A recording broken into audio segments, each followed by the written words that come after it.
They were promised salvation, but never returned. The Blessed Mother Orphanage claimed to take in the forgotten, but something else took them in return. By 1964, 48 children had vanished. Their records were erased. Their names were scrubbed. Their rooms were locked. The sisters who ran it said nothing, and the Vatican never answered the letters. All that remains is the chapel and the smell of incense, long after the candles should have burned out. This is not just a disappearance. This is a silence louder than prayer. The wind through the pines did not howl. It hushed, like breath drawn in, and never let go. The hills around Blessed Mother Orphanage had always been quiet. Not the peaceful quiet of countryside charm, but something heavier. A quiet that felt pressed down, like the land itself didn't want to be heard. In 1926, a new building rose from that soil. 3 stories of solemn brick, steepled windows, and narrow dormer peaks. It was beautiful in the way chapels are beautiful, symmetrical, severe, and aching to be obeyed. Locals gathered for the ribbon cutting in their Sunday best. Children balanced on the backs of wagons. Mothers held hands tight. It was the church's doing a gift, they said, to the lost and abandoned. A place where innocence could be sheltered from the sin of the world. The bishop called it a sanctuary of silence. People clapped. They didn't know how literal that was. The first children arrived just weeks later, 31 in all, boys and girls between ages 4 and 12. Survivors of mining collapses, fever wards, house fires. The kinds of children with no other name than what the nuns gave them. Sister Constance, the matron, wrote in her ledger that the first week passed in remarkable tranquility. But the children said something different. They said the walls whispered, not loudly, not in words, just the faint sensation that when you turned your head, something just behind your ear stopped speaking. They didn't scream. They didn't cry. They just stopped talking. During morning rosary, when voices should have lifted together in song, there was nothing. Only the voice of the lead nun, echoing unanswered across the hall. They called it shyness, trauma, grief, all the usual words. But when the church sent a young Jesuit named Father Harmon to record a celebratory, Massey noticed something else. His phonograph needle picked up no sound at all. Not even the scratch of chairs. Not even breath. He tested the equipment 3 times. Outside, it worked fine. Inside, it captured nothing. Father Harmon laughed it off and left the machine in the chapel for the night. He returned the next morning to find the recording arm snapped in half. He never returned to the orphanage. One of the boys, Daniel, later told a nurse in confidence, the house didn't like being recorded. It wants to keep what it hears. They tried music. They tried games. Even a school bell. But nothing echoed. Nothing bounced back. You could stand in the hallway and scream and feel the sound fall straight into the floor.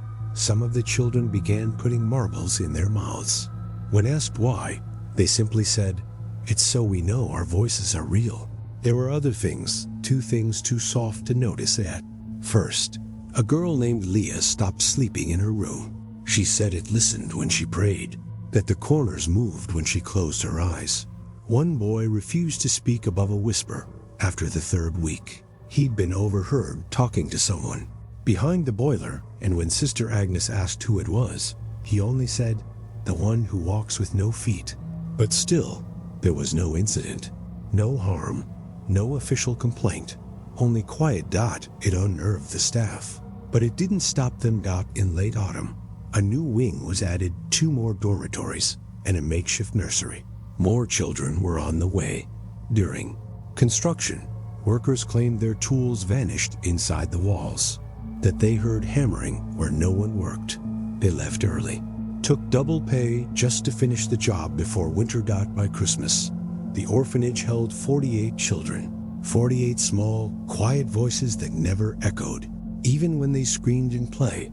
One janitor, hired briefly to stoke the basement furnace, lasted only 2 nights. He later told his brother he kept hearing someone calling his name from behind the coal chute, but the chute was sealed. Had been for years. Still, he checked it. He said it smelled like mouths. The nuns never confirmed that part. They only said he left in the middle of the night, without coat, without pay. Sister Constance, in her New Year's entry, wrote only, "Something is wrong. The children won't answer questions. They look through us, not at us. We try to teach them hymns, but they mouth back nothing. They just listen, always listening." By spring, a pattern had formed. New arrivals spoke, laughed, played. Within 2 weeks, they were silent, not frightened, not mute, just quiet, as though something in the building asked them to hush, and they listened. When the church sent representatives to check, the sisters prepared. They rehearsed prayers, lit candles, positioned the children just right. The men stayed only one afternoon. They declared the orphanage a testament to order and discipline. They said, if only all children were this well behaved, and the church called it a success. But something wasn't right. That spring, 2 boys were found huddled behind the chapel organ, their arms wrapped around each other, their eyes open, unblinking. One of them had bitten clear through his own tongue. When asked what happened, they didn't answer. They couldn't. The bite had taken more than speech. It had taken sound. The nurse described it like treating statues. Both boys were moved to a sanitarium in Wheeling. Neither one spoke again.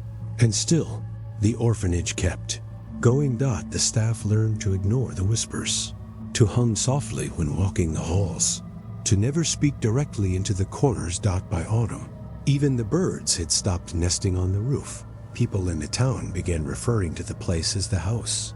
That never echoed. Not with fear, not yet, but with avoidance, as if saying its name too loudly might carry. The children remained, the sisters remained, and the silence grew. No one noticed, no one admitted what was really happening. Not yet, but the house had already begun to listen. And somewhere, deep in the foundation, it had started to remember what it heard. The road to Blessed Mother Orphanage narrowed as it neared the property. A slow, winding descent between trees that leaned too close, branches brushing windows, gravel falling silent beneath the wheels. In early November, just before the first frost, a black car crept up that road. It left no smoke behind, no sound of engine, just the crunch of tires. And 6 women seated inside. They wore full habits, thick wool veils that spilled over their shoulders and concealed every inch of hair, skin, and shape. Only their hands were visible, gloved, and their names weren't spoken. They introduced themselves by title only: Sister Crucis, Sister Noel, Sister Adela, Sister Vera, Sister Isolde, and the last one they simply called the outer sister. No one remembered who had summoned them. The bishop's secretary claimed no record. The parish nurse said she'd seen a telegram once, but it vanished. The mayor said the town had not been notified at all. Still, the doors opened for them. They moved in quietly, without ceremony. No luggage, no trunk, and not a single one of them ever left the grounds again. From that moment on, the tone of the orphanage changed. The children were no longer grouped by age, but by behavior. Those who obeyed, who sat still for hours, who did not question, were moved to the chapel dormitory. Those who cried out at night were placed in the east wing. No one knows what happened there. Not precisely, but sometimes under certain winds you could hear the rosary chanted from that side in a language no priest could name, and it wasn't Latin. Sister Crucis, the tallest of them, assumed the role of Mother Superior within days. Her voice was never heard outside the chapel, but she carried a small wooden crucifix in her right hand, and the children said it was never used for blessing. The townsfolk began calling them the Black Veil Sisters. At first, in awe. Later, in fear. The nuns walked in pairs, never alone, always with hands folded in front and heads slightly bowed, not in prayer, but as if listening for something below the floorboards. Their eyes were rarely visible. One grocer recalled them visiting once in silence. They did not speak, did not nod, did not gesture, only slid a note across the counter with their order: salt, Wax, bleach, wire, silence. He filled the order, but never saw them again. Father Larrick, a parish priest from a neighboring town, visited the orphanage in January.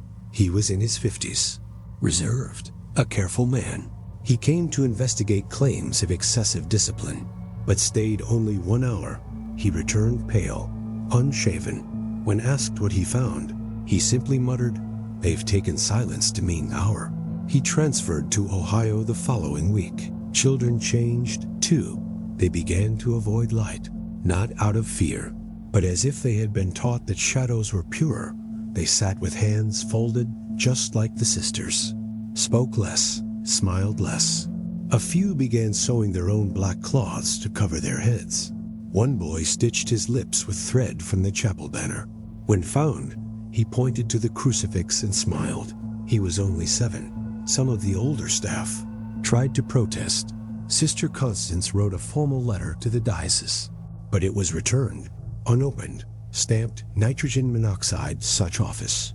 She tried to leave, packed her things in the middle of the night. But when she stepped outside the front gate, she collapsed, paralyzed from the waist down. Her final journal entry reads, "I believe I have been sealed in." Her room remained locked until her death. Sister Noel took over the nursery. She wore gloves even when feeding the infants. Never cooed, never rocked. Only whispered into their ears as they drank. The babies never cried. One nurse noted during her rotation that the children in the nursery never blinked, not even when the lantern was brought close. She asked Sister Noel what she whispered to them. Sister Noel said nothing, just reached out and touched the nurse's forehead. That nurse was later found on the chapel floor, eyes open, unmoving, arms crossed like a statue. She lived another 30 years, but never worked again. Local gossip swirled, but no one intervened. The church called it a blessed order, reclusive and contemplative, they said, consecrated in silence. They dismissed the rumors. They had no interest in upsetting a place so obedient, but something wasn't right. By spring, the town's children stopped walking past the orphanage road. They said the air felt too still there, but if you stood still long enough, you could hear someone behind you breathing in time with your heart. One girl claimed she heard her own voice whispered backward. The Black Veil Sisters were never seen outside after sunset, but candles remained lit in the windows until dawn, dim, yellow, and swaying. A passing traveler once stopped and stared at the light in the belfry. He said he saw 6 women standing in a perfect circle, heads bowed, arms out, a child's shoe on the floor between them. But the orphanage had no belfry. A letter arrived at the post office in June. No return address, no signature, only a single sentence, typewritten. "They do not pray to what you think they do." It was dismissed, thrown away, but one clerk kept a copy. He swore the keys on the typewriter felt warm when he tried to replicate it. And still, no one left, no one questioned, no one stopped them, because nothing was illegal, nothing obvious, only stillness, only silence, and obedience.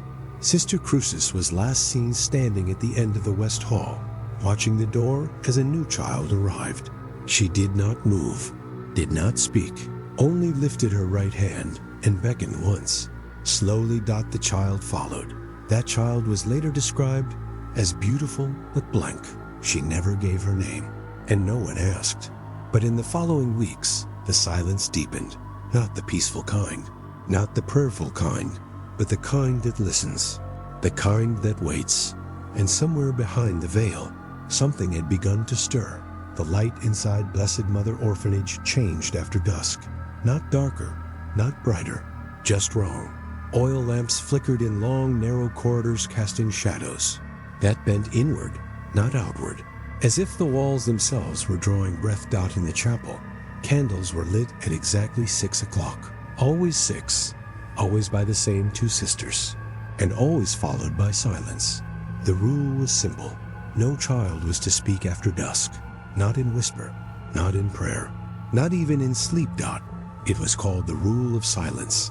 To break it meant punishment, but not the usual kind, not lashes, not hunger. The punishment was confession, and confession meant a visit to the ash room. None of the children knew why it was called that. There was no fireplace, no stove, only a black iron door in the western cellar, and the smell like burned hair and whetstone. Sister Vera kept the only key. She wore it around her neck on a rosary of rusted nails. The children said you could hear them click against each other when she walked out. One of the boys, Joseph, age 10, once asked what was inside the room. Sister Vera only pressed a finger to her lips and said, "Confession burns the voice out of the soul." The next morning, Joseph was gone. His bed was neatly made, his shoes placed beneath it. The children were told he'd been adopted, but they knew better. The silence wasn't just a rule, it was a threat. Some of the older orphans tried to avoid sleep altogether. They stuffed wool in their mouths, tied their jaws shut with bandages. Others whispered into cracks in the wall, thinking the building itself could hear them. One journal written by a girl named Elise was found decades later, hidden beneath a loose floorboard. Her handwriting was crooked, uneven. Most pages were blank, but one entry read, "It's not the nuns that listen after dark. It's the thing behind the curtain. It doesn't blink. It waits for voices." She never signed her last name. The curtain she spoke of was in the West Chapel, a confession booth, unused by clergy since the building opened. Too narrow, too cold, but on nights when a child broke the silence, the curtain would be drawn. Sister Crucis would lead them there.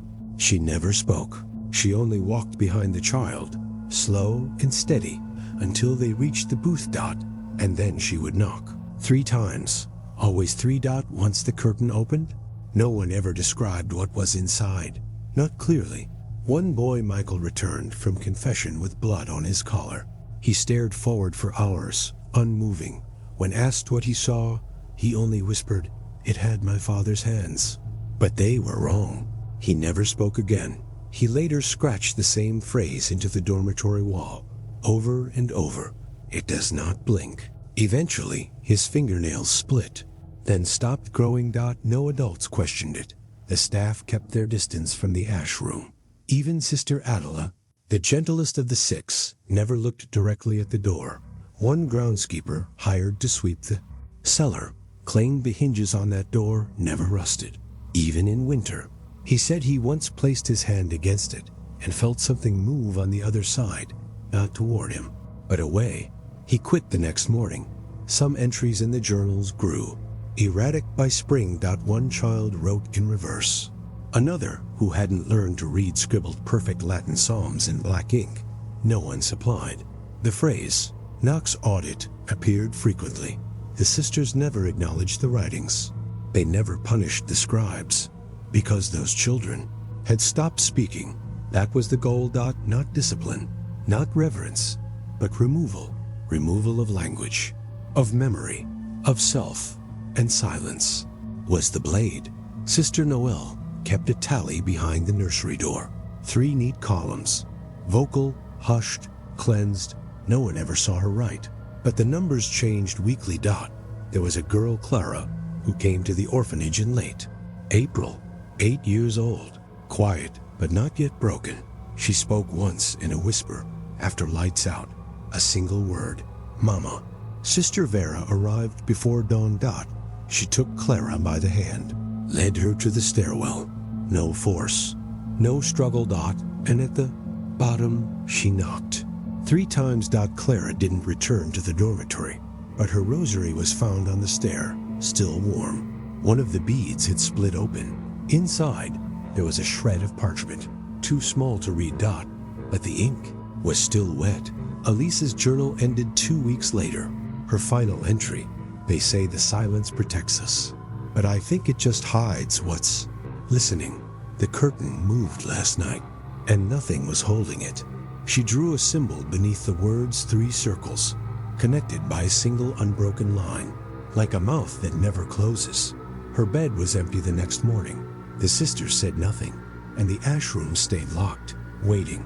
But the building had learned to listen, and the children had learned to obey, because behind the curtain, in the dark that never blinked, something had begun. to recognize their voices, and it would not forget. Wind moved over the roof of Blessed Mother Orphanage in long, heavy sighs. It pressed against the slate tiles, and sometimes it sounded like it knew something was missing. From the road, the building looked like it had only 2 floors, tall windows, symmetrical wings, a central steeple. But the blueprints told a different story. Records from the church's own archives showed a 3rd level, 12 rooms, 1 corridor, and a staircase that ended beneath a bell tower. Contractors swore it was never built. Town permits stopped at the 2nd floor. Roofing crews laid tile where walls should have gone, but the plans never changed. Children said they had been there. They never agreed on how. Some said the stair appeared behind the linen closet.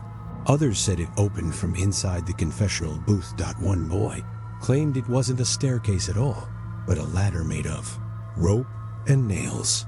He said it only lowered itself once a year. On Good Friday, staff dismissed the rumors.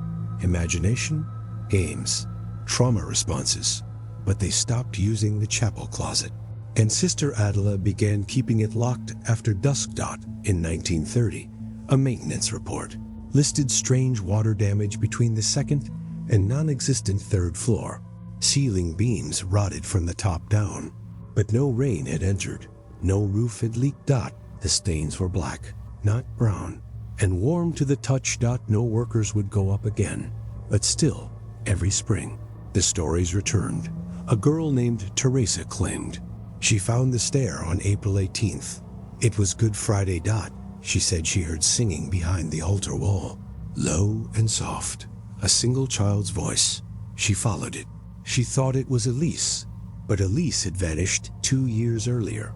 Teresa wrote about it in her journal, 6 pages of frantic handwriting. She said the stair was carved from something that looked like bone but bent like wax. Each step dipped inward, as if many feet had gone up, and none had come down. She climbed it. At the top, she said, was a door with no handle, just a circle of ash on the wood. She knocked. Once. The door opened inward. She didn't write what she saw, only 1 sentence. My mouth stayed open, but the sound stayed behind. The next morning, Teresa was found in her bed, eyes closed, body cold. She had no injuries, no sign of illness, but her hair was gone. Every strand. And her scalp was burned, like it had been exposed to something. She never woke again. Sister Noel washed the body. She said the girl's tongue was blackened, as if dipped in ink, but there was no ink in the dormitory, and no candle. Near her bed, that year, a new rule was posted. Children shall not enter the chapel unsupervised on holy days. But the journals continued. More drawings, more maps, arrows pointing to closets, vents, pulleys. 1 page, written in charcoal, simply read, "It's not a floor, it's a memory." After Easter, 2 boys refused to sleep indoors. They begged to be moved to the stables. When pressed, they only said, "The stair is hungry now." No one knew what that meant, but Sister Vera ordered the chapel boarded for the rest of the season. By summer, the smell returned. Thick, metallic, like rust boiled in milk. It seeped down from the attic, but there was no attic, only roof beams and slate. One custodian found footprints bare, small, pressed into the dust on the highest rafters. They led to the edge and stopped. He never came back after lunch. Later that year, Father Larrick, now stationed in Ohio, wrote a letter. Unprompted, he warned the church not to interfere with Blessed Mother again. He wrote, "If the 3rd floor was never built, then something else built it, and it keeps inviting them up." The letter was never filed. The diocese burned it, but a secretary kept a carbon copy. It was found in her estate after she passed. The children began referring to the space as the floor that waits. They whispered it like a riddle. They said it couldn't be seen by light, only in reflections or dreams. One girl tried to draw it in soap on the dormitory mirror. She was later found with her fingers raw rubbed, down to skin. She never explained. Some of the older children claimed the stair didn't appear to you. You appeared on it, They would wake with the scent of candle wax in their sheets, faint soot beneath their nails. One even had blisters, like he'd been holding a rope. He said nothing, but wrote the word up 17 times in his Bible margins. The last entry in Teresa's journal smudged, barely legible read. Let me see what it remembers, but not what it wants. After her death, the sisters sealed the chapel stair behind brick. They claimed it was for structural repairs, but the silence grew deeper that spring. Children stopped singing during Mass. A few lost their voices entirely. One nun sister, Isolde, refused to walk past the west wall. She was later hospitalized after collapsing during prayer. The diagnosis said nervous exhaustion, but her notes said, "I saw a window with no building behind it." And that's when they heard it. On Good Friday, 1931, during evening liturgy, sound echoed through the east wing. A sound no one had heard in 5 years. Not steps, not loud, not fast, not just slow creaking. Wood bending under weight that shouldn't exist. But every floorboard in the building had been replaced, except one. The hallway outside the chapel held a single original plank, warped, split. Children said if you pressed your ear to it, you could hear someone descending. That night, one of the candles in the confessional burned blue, then went out. The building held its breath, and the silence finally echoed once, then never again. The summer of 1949 came in heavy. The heat lay low over the trees. Still air. No birdsong. No breeze. Inside Blessed Mother Orphanage, the fans were broken again. The sisters said it was a blessing to suffer in silence. The children were not told how long the silence would last. That June, 5 boys disappeared. Their names were recorded on the chapel roll, handwritten and lined in gold. Matthew Stokes, Jonah Callahan, Peter Amos, Elias Red, and Francis Vale vanished over the course of 7 days. One each morning. Always before breakfast. No struggle. No blood. No footprints. Just beds left neat, rosaries laid flat, and shoes gone. The sisters said they'd been adopted, quickly, quietly, blessed into homes that couldn't wait. But no wagons had entered the gate, no papers filed, and no one, not even the priest assigned to their spiritual welfare, received forwarding addresses. The chapel bell tolled for each of them, but not in mourning. In celebration, because the church believed them saved, and that's what the record says. But one boy refused the story. Thomas, Vale, twin brother of Francis, was only 9. He had crooked teeth, one ear lower than the other, and a habit of watching things longer than he should. He was quiet, but not stupid. On the morning of July 2nd, he crawled out of bed early, before the bell, before the sisters lit the lamps. He walked barefoot through the East Hall and down toward the chapel, and he didn't knock. The doors weren't locked. Not that morning. And inside, the pews were empty, candles half melted, ash still warm in the incense bowl, and a faint smell of soap and copper rising from the altar steps. Thomas followed it to the rear of the room, past the confessional, behind the curtain, and that's when he found the vent, just a grate, half hidden beneath a tapestry, too small for an adult, but just wide enough for a child to squeeze through. He knelt, pressed his hand against the frame. It moved, slightly, and the air behind it was damp. He crawled in. The space beneath the chapel wasn't a crawl space. Not exactly. More like a shallow crypt-low ceiling, dirt floor, concrete ribs pressed into the soil like vertebrae. And there, under the far corner, were the shoes. 5 pairs, all side by side, all polished. Thomas's brother's shoes brown, with a stitched tear in the left sole set. At the end of the row, he touched them. The leather was still warm. He didn't scream. He didn't run. He just backed out, slowly, quietly. And then, he told no one, because by evening, the grate had been sealed. Brick and plaster, still drying. The tapestry was gone, and Sister Vera was waiting at the dormitory door. Thomas didn't sleep that night, nor the one after. He stopped talking, not out of fear, but out of certainty. He wrote one sentence in the back of his Bible. He didn't leave. He was taken beneath. Other children noticed. A few whispered that the shoes had been left on purpose. That Francis was trying to be found. One boy, Peter's roommate, said he heard humming the night Peter disappeared. He followed it down to the chapel. He said he saw a single light through the stained glass and a shadow standing behind it. He said the shadow had no head. He never spoke again. A few days later, one of the nuns was seen digging in the vegetable garden behind the west wing. She was barefoot and crying. Sister Isolde. She told no one what she was burying, but the plants never grew in that patch again. The church was notified formally.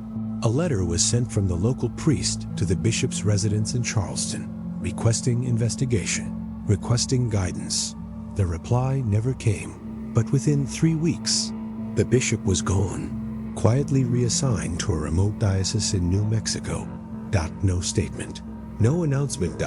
And no one replaced him. The parish office said only that a review had taken place, but no investigators were seen.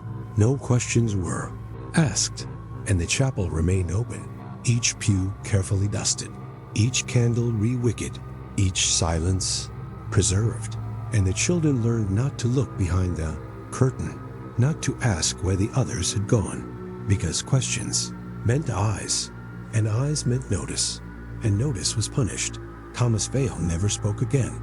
He lived at the orphanage for another 6 years, but by age 11, he no longer responded to his name. By age 12, he'd stopped eating unless someone guided his hands. By 13, he vanished.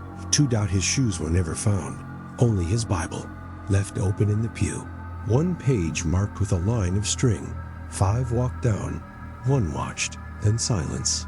The next morning, the confessional curtain was gone, the grate behind the altar bricked, the journal in the dormitory burned.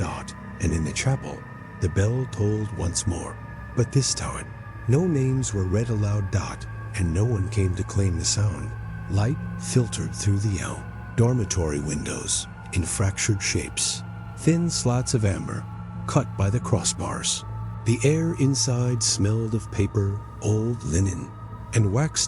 In the corner bed, under the far window, slept a boy named Eli, 12 years old, small for his age, quiet, too quiet. He never cried, never laughed, never joined the others in the courtyard or the Sunday hymn, but he drew, not just in notebooks or on scraps of paper like the other children. Eli drew on the walls. Every inch of the stone beside his cot was covered with symbols, wings, shapes that might have been faces once before they were scraped out. Sister Vera once threatened to take his pencils, but she never followed through. No one did, because what Eli drew didn't look like play. It looked like memory. It started with angels, not the soft, glowing kind in prayer books. These were twisted, gaunt, with feathered wings that bent backwards, and mouths like melted candles. Every single one was missing its eyes. Some had tears. Some had tongues drawn between their fingers, but not one had pupils. Only dark, thumb-sized cavities, as if something had hollowed them out. At first, the sisters dismissed it. Imagination, residual trauma from before the orphanage. But Eli had been dropped off as an infant. He had never lived anywhere else. And the drawings didn't stop. Each week, he added more, along the stone beside his bed, underneath it, behind the armoire. And every time the sisters tried to wash them away, new ones appeared the next morning. They began keeping the door locked at night. But Eli never left his bed. He just waited. One morning, Sister Noel found a page tucked beneath his pillow. It showed a line of children walking up a staircase made of vertebrae.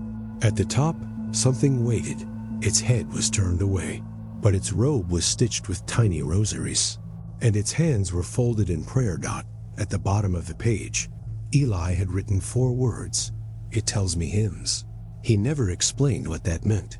One boy, Nathan, claimed he saw Eli standing by the mirror at midnight. He wasn't moving, just watching the glass, as if expecting something to move behind it. When Sister Adela asked Eli what he was doing, he said, waiting for the face to come back. After that, the mirror was removed, but Eli kept drawing. He began scratching images into the wood of the bed frame. He used the edge of a coin, or sometimes just his fingernails. Some of the shapes appeared wet in the morning, as if the ink was fresh. But no pens were found by winter. The other children started avoiding him, not because he hurt anyone, but because the drawings were spreading across the floorboards, under the rugs, into the pages of borrowed books. One nun found a drawing inside her hymnal, an angel with hands over its ears and a second mouth stitched across its chest. The page was warm. She burned the hymnal, but her fingers blistered where she touched it. No. One spoke of it again. Then came the final drawing. It appeared on the wall one Thursday before dawn, larger than the others. Almost reaching the ceiling. It showed a woman veiled, her habit torn, crucified upside down over an altar, her eyes carved out, her mouth leaking something white. Salt. The children said the figure looked like one of the sisters, but they couldn't agree on which one. Sister Crucis had the drawing scrubbed off by noon. It took 3 buckets of lye. The stone beneath it turned gray and stayed warm for days. Eli was not punished. He was not spoken to. He was not seen again. The next morning, his bed was made. His drawings were gone. Every single one. The walls were clean, the wood unmarked, even the underside of the cot scrubbed bare. But one thing remained, tucked beneath his mattress, a single torn piece of cloth, stiff with wax. On it, drawn in ink that glistened faintly in the dark, was a mouth. No face, just the mouth, stretched, wide open, whispering. When held to the ear, it crackled. Sister Isolde tried once. She collapsed, whispered something no one understood, then bit her tongue so hard she bled for 3 days. The cloth was buried in the garden, salted, burned. But that night, a new drawing appeared, not in the dormitory, not on the stone, but behind the altar, drawn in wax. It showed a staircase, and at the top, a boy, small, with his back turned, and something waiting just behind him. It had wings, no eyes and no mouth, because that part was still coming, and it remembered who drew it first. The rain that spring came without sound, thick curtains of water falling on rusted gutters and blackened stone. But the children swore they couldn't hear it, even when it hit the windows, even when it dripped through the dormitory ceiling, even when it soaked the chapel floor. 1957 marked a change at Blessed Mother Orphanage. Not a shift in leadership, not in funding, but in ritual. Sister Noel, always the quietest of the 6, began performing baptisms again, but not with water. And not in public. She called them renewals. No records were kept, no parental permissions were sought, and no clergy oversaw them. The children were taken alone, one by one, to the Western Vestry. No singing, no anointing oil, no candles. Just a silver basin and a bowl of salt. She would dip her fingers, trace a cross along the forehead. Then press 2 pinches into the child's mouth. Some resisted. They were made to swallow. Others obeyed. And afterward, they never spoke again. At first, the silence was subtle. A few days without laughter, quieter meals. Children who once whispered at night now lay still. But then came the scratching. It started in the girls' dormitory. One of the younger children, Marie, age 7, began etching symbols into her bedpost. Not with chalk, not with pencils, but with her own fingernails. The marks were rough, angular, inconsistent. But when Sister Adela rubbed ink over the surface, the grooves revealed themselves. Latin, mortem, linguam, vita, audit. The tongue dies, the voice listens. No one taught Latin to the orphans, and Marie had never read a single prayer aloud. The marks deepened the next week. Others began scratching, too, into floorboards, into stone, into the undersides of pews. One boy, Jonas, bled through the nails. He was found with his fingers wrapped in fabric, torn from his own bedsheet. When Sister Vera asked why, he held up his hands and pointed to his mouth. There was a cross on his tongue, etched in salt. Noelle didn't deny the baptisms. She called them purifications. She said the world was too loud, that the children carried noise in their spirits, and that silence was the only shield left. The sisters didn't stop her, because after each ritual, the children behaved. No more screaming at night. No more questions about missing siblings. No more drawings. No more journals. No more maps. Just stillness. One child, Elena, was seen standing barefoot outside the chapel at midnight. It was snowing. She wore no coat. When asked what she was doing, she said nothing. She only looked toward the window. Later that night, a salt ring was found around her cot. Perfect, unbroken. Drawn by a single fingertip. And that's when they started walking. Not during the day, not between meals or prayers. But at night, when the lights were off. When the sisters had locked the doors. Children moving through the halls barefoot, eyes open, but not awake. Some wept. Some HUMED. One boy, Milo, was found kneeling in the boiler room, mouth filled with salt. His knees were bloodied, and the phrase Vox abscondita was written on the pipe beside him. The hidden voice. No one ever saw him write it. The groundskeeper claimed the salt stores were being depleted twice as fast. No one was cooking with it, and one morning, a trail of it was found leading from the chapel to the north stairwell, then stopping at a dead-end wall. No one could explain it. Father Brennan, stationed temporarily during Lent, asked about the rituals. He was told they were internal matters. He left before Easter and never served again. One day, a group of children gathered around the baptismal font. It hadn't been used in years. The marble was dry. The inscription faded, but someone had filled it. Not with water. With salt. The children stood in silence, and one by one, dipped their fingers into the basin, touched their tongues, then walked away. Sister Crucis witnessed the event. She ordered the font destroyed. It was smashed that night. But the next morning, the basin was back, cracked, empty, but still warm. Sister Noelle never spoke of it. She only added another name to the vestry roll. Another child scheduled for purification. No age, no date, just a name. Thomas. There were no boys named Thomas at the orphanage anymore. Not since 1951, but his name stayed on the list. And each month, a small pile of salt would appear beside the door, swept away, returned the next morning. By autumn, most of the orphans had stopped speaking entirely. Some had stopped blinking. Others rocked in their beds, whispering things no one could hear.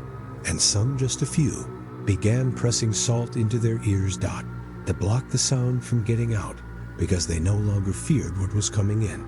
They feared what had already been placed inside them. One night, Sister Adela found Marie crouched beneath the pulpit.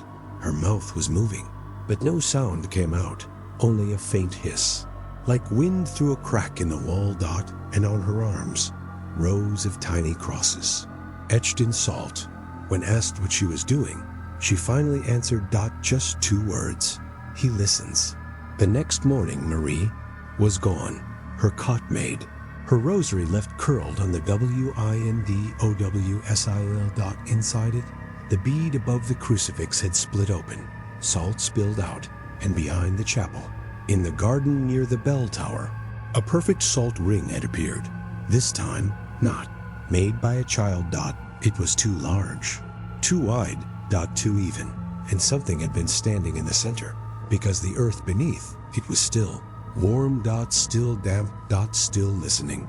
Mist clung to the trees like breath held too long. It did not lift, not with morning sun, not with wind. It hung low, as if waiting. In April of 1962, a car arrived at Blessed Mother Orphanage. Black, unmarked, windows curtained from within. The driver never gave his name, only handed Sister Crucis a folded letter, sealed in red wax.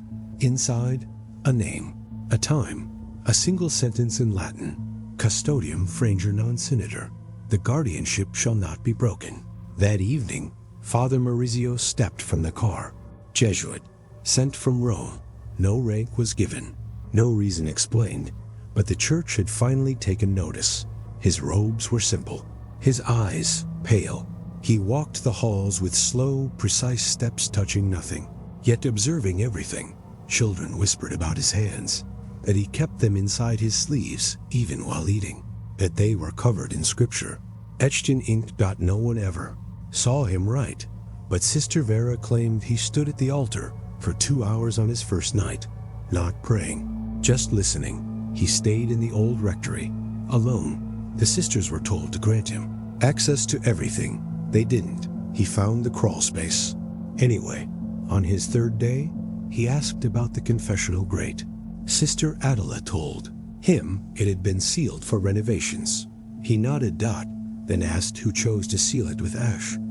No one answered. That night, the lights in the West Wing went out. Only in the West Wing. Only for 23 minutes. When they returned, 3 children had left their beds. One was found in the chapel, knelt beneath the altar, mouth full of salt. She could not remember how she got there, only that he was humming again. When asked who, she pointed upward, but the ceiling was bare. On the 4th day, Maurizio locked himself in the chapel. From dusk until midnight, no mass was said, no incense lit. But afterward, something was different. The children stopped sleepwalking. The salt stopped disappearing. And the drawings, those faint, scratched angelic forms, began to flake from the walls. He left only once, to send a letter, handwritten, unsealed, given to the same driver. It read, "They have opened something old, and they call it Mother." That was all. No location, no names. Just a warning, disguised as confession. The letter arrived in Rome, but by then, Father Maurizio was already dead. His body was found in the chapel at dawn by Sister Noel. He was kneeling. Head bowed, hands bound in prayer. His tongue nailed to the altar with a black iron spike. There was no blood. Just salt piled around his knees, pressed into the floor in a ring. On the wall behind the altar, someone had written 2 words in Latin, not painted, not scratched, but poured. Mater Odivit, Mother has heard.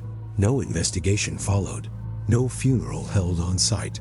The body was removed by diocesan clergy that evening. In silence, under armed escort, the altar was scrubbed, the nail taken, but no one would speak of who brought it, or why it was warm. The sisters were told to resume normal function, but none of them entered the chapel again. And the children, those still speaking, began to repeat a phrase, unprompted, unaware. Always the same. He didn't scream. He was listening. By fall, the windows of the chapel were blacked out. Mass was held in the dining hall. The bells no longer rang, but inside the stone, something still echoed. One nun said she heard it beneath her floorboards. A slow knocking, rhythmic, as if something were counting. She left the next day, burned her robes, and never took another vow. That winter, the first frost came early. The garden behind the chapel turned white overnight, but the center of the salt ring remained bare. As if the earth itself refused to freeze, and above it, etched faintly in the window pane, a single outline, a hand, pressed from the inside.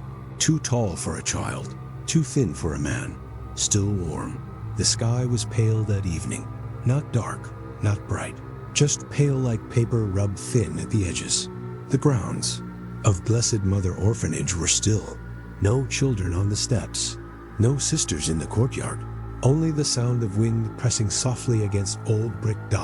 It was July 3rd, 1964, and every candle in the building was lit. Not by hand, not all at once, but all of them, each taper, stub, votive, and altar flame, flickered to life in the same breath. No one claimed to light them, but the wax was melting, dripping onto wooden floors, stone ledges, windowsills. Some of it hissed, touching cold tile. The air smelled of burnt cotton, and something else. Salt, maybe, or oil left too long in a locked room. It began just after dusk. The sisters had finished evening prayer. The children were already in bed. The chapel was empty. And then the bells rang. All three. Low, slow, 4 tones. Then silence. No one touched. The ropes, they swayed on their own.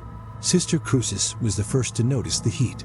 She was walking past the stairwell when she saw it, smoke curling up the wallpaper.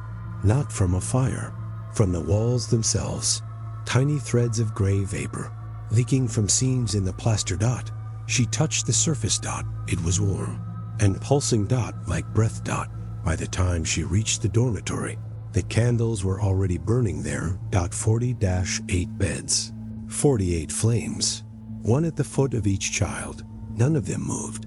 Some had their eyes open. Some were smiling. Some whispered to nothing, not in fear, but in welcome. As if they'd been waiting. One boy, Simon, was mouthing something. No sound, but his lips moved in time with the candle. 3 syllables. Repeated.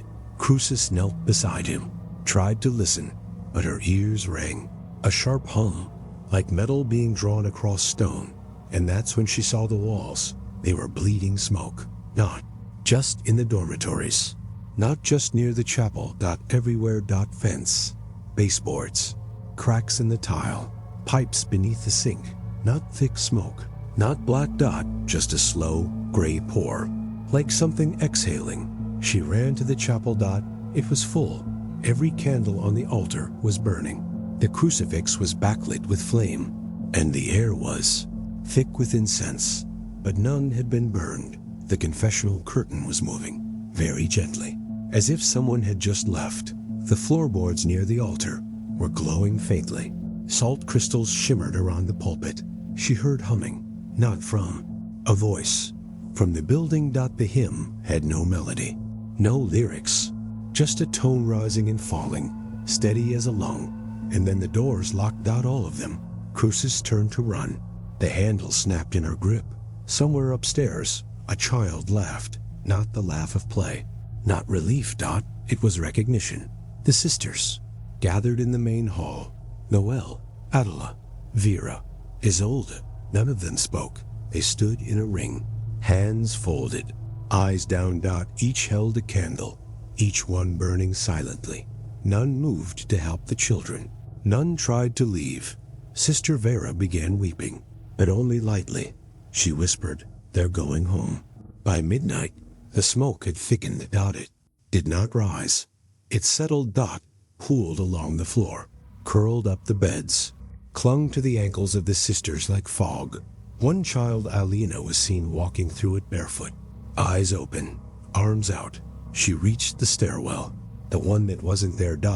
And began climbing. No wood beneath her, no stone, just air.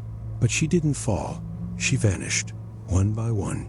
The children followed. Some crawled, some walked, some stood on their beds and stepped upward, into the smoke, into the dark. None screamed, none cried. They ascended. By morning, 48 beds were empty. Each one perfectly made. Each pillow dusted with fine white grains. Salt. The sisters were found kneeling. Still. UNBL. When asked what had happened, they all said the same thing. They've ascended. We've done our part. No further explanation. No grief. No panic. Just those words. Some records say they were arrested. Others say they were relocated. But no official charges were filed. The church sealed the building. Plywood over windows. Iron bolts on every door. A single phrase carved into the chapel gate. Here ends the veil. But inside, the candles kept burning for weeks, even after the wax should have run dry, even after the oil was gone. The flames stayed, small, soft, UNMOVING. When the final lock was placed on the front door, a caretaker walked the halls one last time. He reported, no bodies, no blood, only warmth. And in the dormitory, carved softly into the underside of one bed. She called them home. He touched the carving and smelled smoke, but the air was still, and the bed was cold. Only one thing remained warm. The crucifix hung over the altar, polished, untouched dot, and on the back, a fingerprint, pressed into the metal dot too small for a nun, too recent for time, still damp with salt. The building still stands, half buried in ivy, windows blackened, wood warped gray from rain and years of forgetting dot. It doesn't creak, doesn't groan. It just waits. Blessed Mother Orphanage was officially closed on July 6, 1964, 3 days after the final night, 3 days after 48 children were recorded as transferred, but no transfer papers were filed, no parents were contacted, and no bodies were found. The church said nothing, no press release, no statement, not even to the town, just a quiet closure. A single line in the diocese register, facility deemed unnecessary. The gates were locked, the records boxed, the remaining sisters relocated, reassigned, or erased. The property sealed. They covered the windows with corrugated tin, soldered the hinges, changed the locks twice. A local contractor was hired to install cement, slabs over the chapel doors. He never completed the job. He left midway through the first afternoon, pale and shaking. His forearms were marked with rash. Salt rash. When asked, he muttered something about the stone, that it was breathing wrong. He never returned. Years passed, and the building faded from memory. But not for everyone. In 1972, nearly 8 years later, a man named Daniel Host returned to the site. He had once worked maintenance for the orphanage. A janitor, silent, faithful. He had scrubbed those floors for over a decade, had carried children's coats, had cleaned blood from the confessional tiles once. He never spoke of that part. No one had asked him to come back. No key was mailed. Number, summons issued. He simply arrived and let himself in. The back door had rusted through. A tree had fallen against the outer wall. It split one window, but not the glass. That was still intact, clear, untouched. Inside, nothing had changed. The furniture was gone. The candles all burned down, but the air was warm. Still. Heavy. He described it later as a room full of held breath. He walked the halls. Light filtered through boarded gaps in narrow beams. Dust danced in the shafts like ash, but the building was too quiet, even for an abandoned one. No birds, no rodents, no smell of rot. Just stillness. When he reached the chapel, he paused. The doors were bolted shut, steel wrapped in oak, but something inside shimmered. He swore he saw it through the crack in the hinges. A flicker. Like a candle, still burning. He didn't try to open it. Instead, he walked to the dormitories. The air was colder there, but the beds still made. Some were missing blankets. Others had blackened footprints at their foot, but the mattresses had no mold, no stains. Only lines, faint white curves, drawn beneath the beds. Some circles, some symbols, some still forming. He ran his finger along one of them. The salt was fresh, not brittle, not crusted, but pliable, like it had been laid down that morning. He swept some aside. Within minutes, it reappeared. No noise, no motion. Just slow, grain by grain, as if the boards remembered. He lifted one panel near the corner bed. Underneath, more salt, but not poured. Pressed. Into a shape. A handprint, small, child-sized, fingers too long. And beneath it, a word etched into the wood. Adita. Heard. He didn't stay the night, but he returned twice more. Each time, the building welcomed him. The door never resisted. The wind never howled, but it never let him forget. He heard humming the second time from the boiler room, but the boiler had been removed in 1965.